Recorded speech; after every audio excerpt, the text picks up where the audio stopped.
The final round of the Kumho Tyre New South Wales Sports Sedans Championship is proudly brought to you by Austrac Fabrication and these valued partners. Brad Shields, pole position in Sports Sedans, New South Wales Sports Sedans rather. How's the track out there? Yeah, it was really good. Nice to have a nice sunny day for once. It was perfect conditions out there. So had fresh tyres and the car went really well. Got held up by traffic in the last corner and lost a big chunk of time. So that was a bit disappointing. Could have been a lot faster, but still the fastest we've ever been in the car. So really happy. Yeah, the car's going really well now. We're getting it sorted. It's been really reliable so far. So just still developing the car handling wise. So we've still got a lot to go in that regard. But yeah, the car's going really well. Touch wood, it's been running perfect all weekend so far. So hopefully that continues. Starting off pole, so hopefully we just stay out in front and finish there. So that's the plan. So Brad Shields with another pole position here at the final round of the Kumho Tyre New South Wales Sports Sedans Championship, proudly brought to you by Austrac Fabrications this weekend. On board with Nick Mantikos in the Mark car, but it's the Aston that got a great launch, Gary. He certainly did and got himself up to about fifth position, but in the meantime, the one we've got to keep an eye on is Steve Lacey in the Chev Camaro. It's currently in second because it's his championship to lose, isn't it? Basically, he just needs to make sure to finish cleanly, stay within reach of people like Brad Shields and Bill Chetton and not drop too many points, but he should be able to bring it home as long as he brings the car home in both races before race 3. Well, Chetton, who's currently running third in this race, is actually second in the championship, so Lacey's got to keep an eye on that. Obviously, he'd like to beat Brad Shields, but at the moment, he seems to be the gun in New South Wales. And this stage, we're looking back at young Brad Schaefer in the Chris Jackson Calibra. He's brand new into the category, hasn't raced in Sports Sedans before, so what a baptism of fire for him. It definitely will be, and in one of the most iconic cars in New South Wales Sports Sedans as well. Chris Jackson's Calibra has had a lot of work done to it. Of course, Schaefer has been heavily involved as well. He raced on the online Sports Sedans series and did very well on there, showed some great ability on the iRacing platform during lockdown, and I think that's definitely helped Chris to make sure that he feels confident to put him in this car. Well, Schaefer's right on the back of Phil Ryan. Tyre Power of Blaney is his business, and you can see that Datsun is pretty strong with the Craig Chev engine under the bonnet. She's got some mumbo in a straight line, doesn't she? You can see there, Schaefer pulling 5th gear, not able to pull out of the draft though. The straight line speed of the Datto is enough to keep it in front through turn 1, though you'd have to think the error of the Calibra. A little bit of a wheel rub there through turn 1. Be able to help him get to the inside, and yes, makes the move down into turn 2. A good strong pass there, plenty of racing room given. It certainly does, and that wheel rubber probably just pushing to the limits going through turn 1 would cause that little bit of body roll that would cause a problem. Now we're going aboard Phil Ryan, who's in second position behind Schaefer as they go through turn 4 and head towards turn 5. Beautiful day in Sydney for the final round of the Sports Sedans Championship. Blessed with some great weather this weekend. Of course, it rained on the run into it, so we weren't all that sure that it was going to be great. You don't want to go off the track because it's still very, very muddy, and these guys out on the Kumho Tyre slicks at the moment, you'll struggle to get off of the grass. So I'm sure they're all probably paying a little bit more attention to making sure that they stay on the road and give each other room. Yeah, and of course we must mention that the production sports cars, there's just 5 of them, but they've been running with the Sports Sedans this weekend. It seems to be a pretty good mix because they're pace-wise, they're fairly similar, and we just seen Schaefer go under Mantikos going down into turn 1, and again you can see that smoke coming off the right rear of the Calibra up ahead. Mantikos, of course, in the Mark car, had a few dramas in qualifying and had to start a bit further back than what we would probably expect him to see as he's getting his head around that car. Of course, we've previously seen him in a Datsun 1600 for the past couple of years. I think he's run the Mark car now for a season and a half and starting to get his head around it. Yeah, those light flashing is a GT spec way of letting someone know that you've come up behind them. There isn't any sort of angry motive from Mantikos, who's at the wheel. And we see Steve Lacey is keeping abreast of Brad Shields, but that little Fiat 124 coupe by, of course, Joe Sen, putting in all the effort with that one. He's just being able to maintain the gap and to start to reach the back section of this race. Further down the field, we've got this great battle here led by Fred Gessler. Gessler in front of Mannix and followed by the ex-Will Furcher Monaro, which now has been passed on to Rod Monahan's behind the wheel of that one now. So yeah, it's interesting. It's hard to get your head around because you're so used to Furcher being in it for about 3 seasons. So cars move around in sports sedans as they do on the track, and you can see just behind as well Spiteri keeping these guys honest. That car, a Division 3 car, but effectively, of course, built for improved production regs. So it just shows what can be run here in sports sedans. We've got a drama with the Mantikos Mark 2 V8. I'd say there's a problem with the alignment of that rear wheel. It does seem to be that way. Here's a replay at turn 6. He's just gone straight ahead, and a bit of a bump there over the concrete back off the track. And another one back on. I wonder whether the upright just failed while he was turning in. And he felt it re-steered. went straight ahead. Well, he may have re-steered out there. Exactly. He may not have had a choice. But here we got Billy Chetton down with Will Percher right on his tail.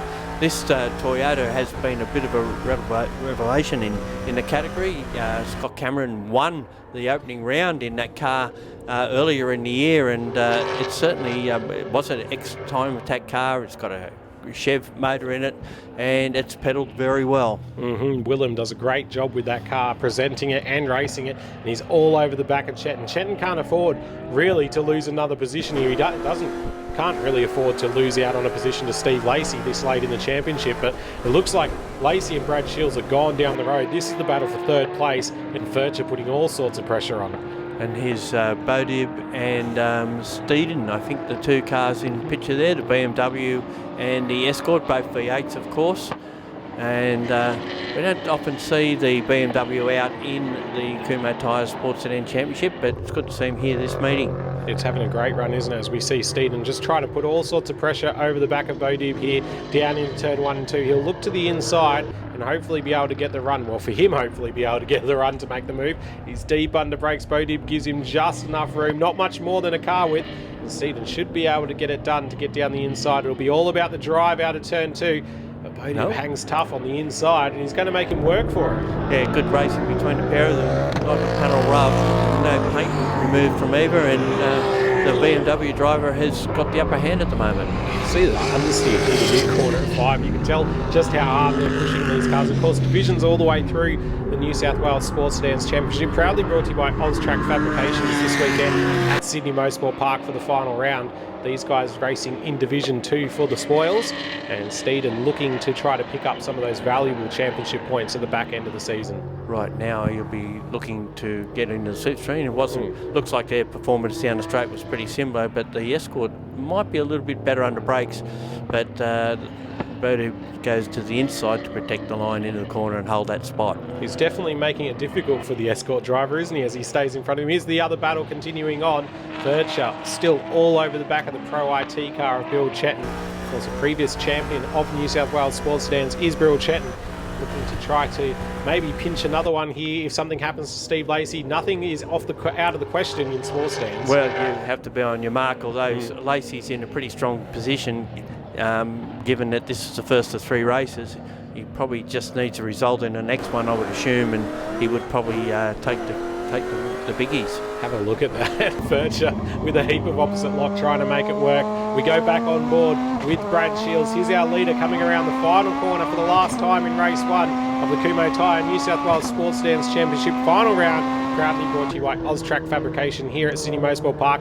In the end, it's quite a comfortable victory, Gary. Yeah, I think Steve probably backed off a bit there. He's wants to make sure he finishes, and he finishes ahead of Chetton, and he has done that. Comes across the line in second position. Big gap back to third.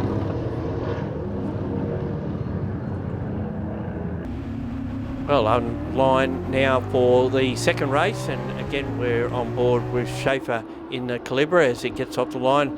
In the meantime, it's Brad Shields again leading the way. Lacey in second spot, Chetton in third, and they've already gapped back to Duggan, who's in fourth spot. And just behind him is Jeff Morgan in the Prod Sports Porsche, and Schaefer in behind him. And then we've got Mannix going up the inside of Ryan as they go out of turn 2. Mannix has made a pretty good start there, hasn't he, from the finish of the first race. Got himself up a couple of positions down into turn 2, and now to be all over the rear of the Chris Jackson Calibra, of course, with Schaefer behind the wheel. He's having a fantastic run for his first time in the category, especially in a vehicle of that calibre. I'll tell you what, if he gets a full season next year, he may be one to watch out for, to just pick off those championship points and be right up there by the end of the year. Yep, yeah, you've got to be consistent. That's been proven in the past, and it's probably hurt Chetton's aspirations of winning another championship because of that, because he had dramas earlier in the year. You can see there Fred Exisa all over the back of Phil Ryan as they come to the end of the first lap. It looks like Duggan is slowing around through turn 2. He's moved right off the road there. You can see, unfortunately for him, it becomes the racing line out there once you get far enough around turn 2. So hopefully he'll lift that car back to the pits as Phil Ryan and Fred Exisa continue this battle. Ryan losing out on that position. Actually, Exisa's having probably one of his better runs. Usually that car doesn't finish, but today it's going well. We've got a safety car now, so let's see what that's about. There's John Spiteri's Evo and the Duggan car. Yep. It looks like they've had contact going into turn 4. So we did see that Duggan was slow, whether he had a drama of some sort, and maybe Spiteri got involved with nowhere to go. Unfortunately, that's led to the end of race 2 prematurely. Brad Shields bringing home the victory. Steve Lacey enough to clinch the championship. Bill Chetton, Brock Schaefer, Ben Maddox and Philip Ryan in your top 10. Steve Lacey, with the race to spare, you wrapped up the championship. How was the season? The season's been pretty good for us. The initial weekend, in fact, wasn't great for us in terms of we had a couple of DNFs in the first 2 races, so it put us a bit behind the 8 ball. But the rest of the season, it's been pretty good. I think we've had one other DNF the whole season. And it's just the way things are with the cars. Billy had a DNF one round and Brad had a DNF, so just got to keep going around and around. That's the main thing with these cars, and sort of stick in that front 3 and you're good. I mean, this weekend's been pretty tough. Brad's been out in front every race. Tried to keep him honest to get in the last race until the tyres went away. But yeah, always great running with them. It's been a scorcher of a day today to be in one of these cars. Has that affected the cars? Have you noticed them, controlling any different or performing any different? Yeah, look, it gets up to 65 degrees in our cab. So for driver, it's not pleasant. But yeah, the cars like today, about lap 5 or 6, the tyres went away on the back. And that's when Brad sort of got the gap on me. And then after that, obviously, he had much the same problem, obviously, because the gap really didn't change.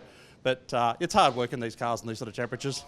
So with these kind of temperatures, does it take a sort of level of tyre management to keep them performing at their best? Yeah, look, the main thing to do when you get up into these temperatures is just take your time with the corners, a little bit easier on the throttle out of the corners, because once those tyres go away, they're very hard to drive. And they've got so much horsepower. The horsepower doesn't notice it too much, the heat. The tyres do, so it makes them a bit of a handful. But if you're driving for a while, you get used to it. So going back to the season and championship, have you got any highlights from the championship that sort of come to mind immediately? Yeah, look, I think any time you get a win's a highlight. We haven't had that many this year. Like I said, we've just been consistent and been there. So yeah, the wins are good. But of course, you can't do it without your sponsors. And I got obviously Real Dairy and Lederer again looking after us this year and hopefully next. Before we go off to Bathurst, there's a few things we want to tweak on the car. Little things we've been wanting to do for a while, and because we don't have a real off season these days, it's hard to get that 2 months to do what you need. So yeah, we've got a few things in mind, and try and get out for a test day in January and make sure it's ready for February for the 12-hour for the Bathurst Combined Sedans. Well, congratulations on winning the championship today, and hopefully we get to see you right up the front again next season. Thanks very much. Final race of the season for the Kumho Tyre New South Wales Sports Sedans Championship, proudly brought to you by Austrac Fabrications here this weekend at Sydney Motorsport Park. It's Brad Shields who gets another great launch down into turn 1. That feat 1-2-4 coupe pretty much unstoppable. Well, it's quick off the line too. You would have thought the Chev cars might have had a bit of an advantage off a rolling start, but it hasn't been that way at all. And we just see Morgan going down the inside of Mannix, straight, the Calibra just in behind him there as well. Of course, we go back to this dice that started in race 1 and continues. That's between Bodib and Steeden in their respective cars. Phil Ryan getting into the mix there as well in the Dado, coming around there, and he split them. So that's going to be interesting to see how that turns out. I was going to say, Steeden's had a fantastic start, hasn't he? He's leapt up the field quite a fair way, so he'll be looking to convert that one and probably try to run away from Bodib a little bit just to not get involved with that battle as we go on board with Nick Mantikos in the Mark car. Of course, coming up the hill, he's coming from the very back of the field. Yeah, he started rear of field in race 2 because of that suspension damage, but certainly making some inroads, and you can see he's up on the back of the guys. So BMW coming down through turn 8 and heading up towards the top of the track. Fantastic to see that car in the category as well, of course. Needs a few changes from its regular endurance seats to be able to run. I think it's being sports sedan. Yeah. If you know what I mean already. There's things being done to it to make it fully compliant with the category.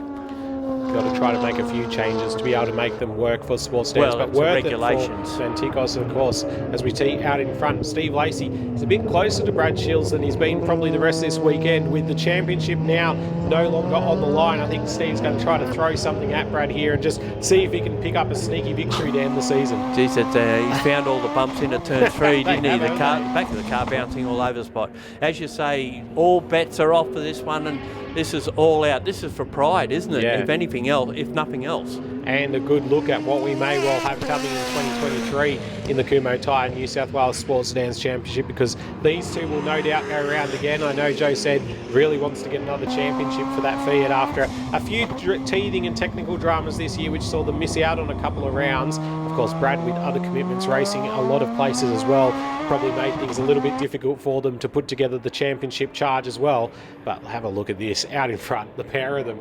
Not separated by much. That's not a big gap by Sports Sedans standards. It isn't, and two very different configurations of power plant. You've got the rotary turbo in the Fiat, and you've got a big honking NASCAR Chev in the Camaro, which is a full space frame car, as is the Fiat ahead of him. So, but the powertrain seems to be pretty even, doesn't it? It does. Whoever's in front is the one to go, and Lacey's as close now as he was off the start, really. Lacey is pushing as hard as he can in that Lederer shopping group Camaro. He's looking to pick up a championship. Of course, he's running the 78 on the side this year because the one got pinched by Brad last year. Steve had one of those years where it just did not come together mechanically for the car. Failure after failure throughout the year, which happens in sports stands. These things, such finely tuned beasts. Unfortunately, sometimes you'll get on a run of just breaking things and you need to replace almost everything to get the car back to the front again. Yeah, and I dare say there'll be a refresh from all of them at the end of the season. We've got a bit of time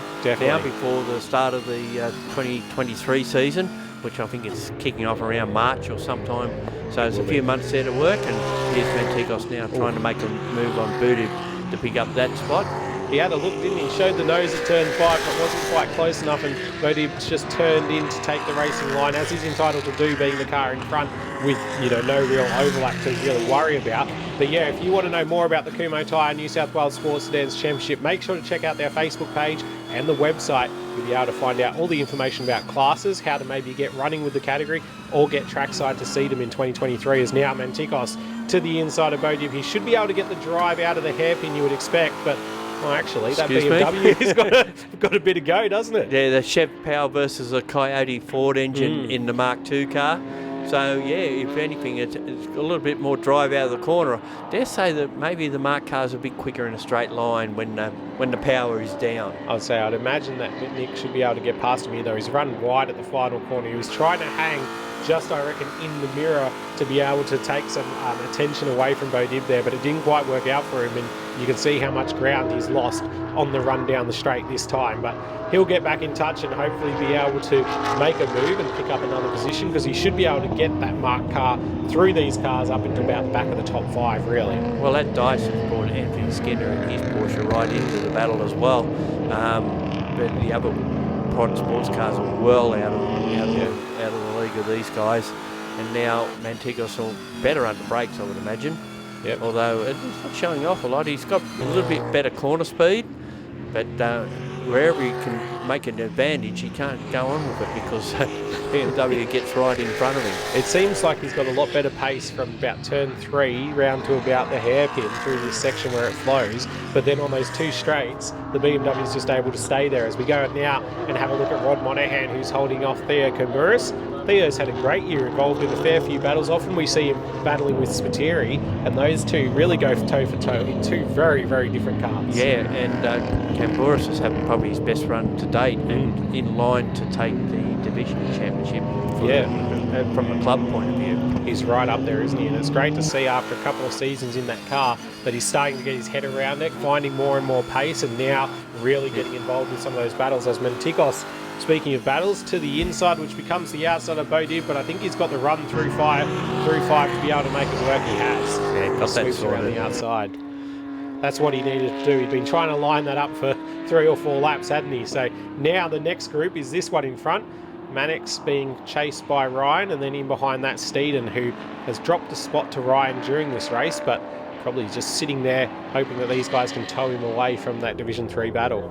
Yeah, and not a lot of difference in the straight line speed between the three cars either. So it's going to come down to braking and handling, and we've seen the Escort previously, although at the moment they're really under threat from Mantikos. He's charged right up on him, and he's just going to saunter past the Escort to start with, and he'll probably nail the other two before they get to turn 6, I would imagine. He wasted absolutely no time getting through there, did he? Saw the opportunity, took it. Ryan sees the opportunity, takes it on Mannix.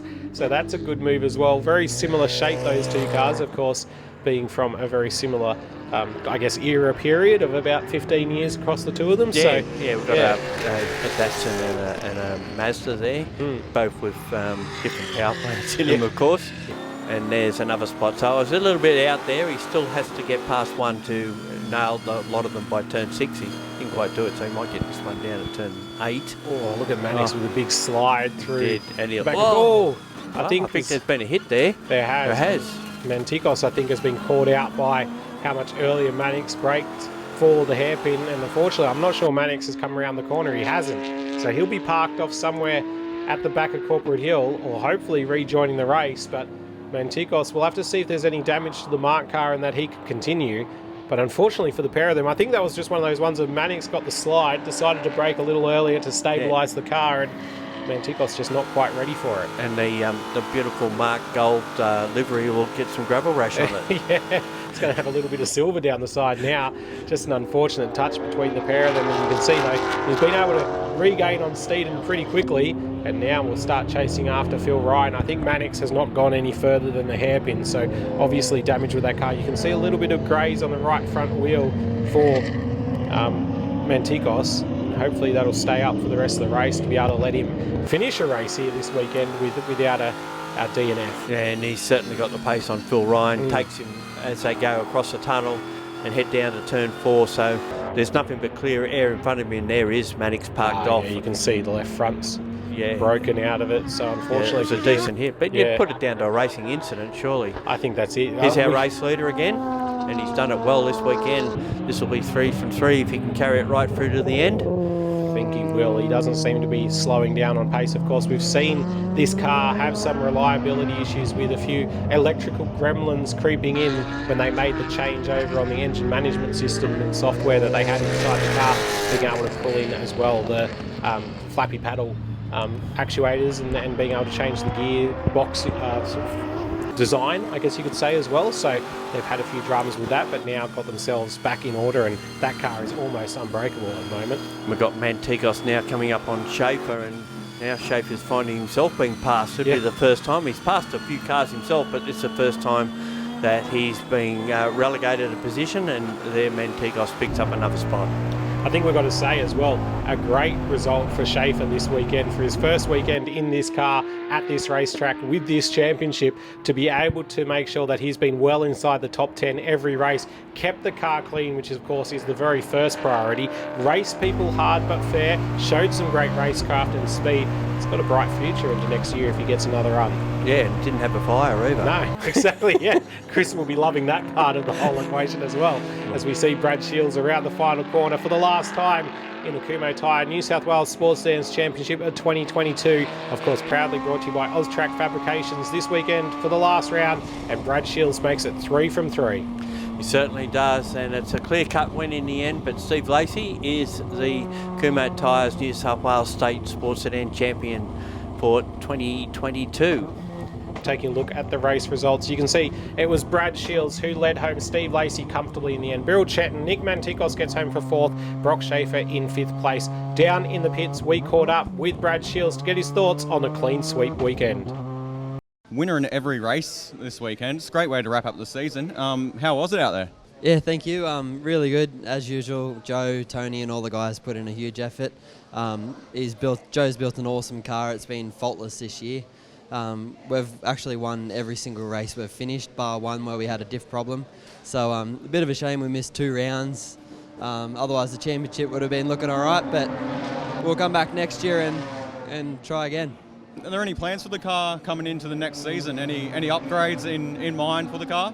Yeah, always trying to make it go faster. We've got a few things in mind. to get a bit more speed out of it. So still a lot left in the car. We did our personal best with the car in qualifying this weekend.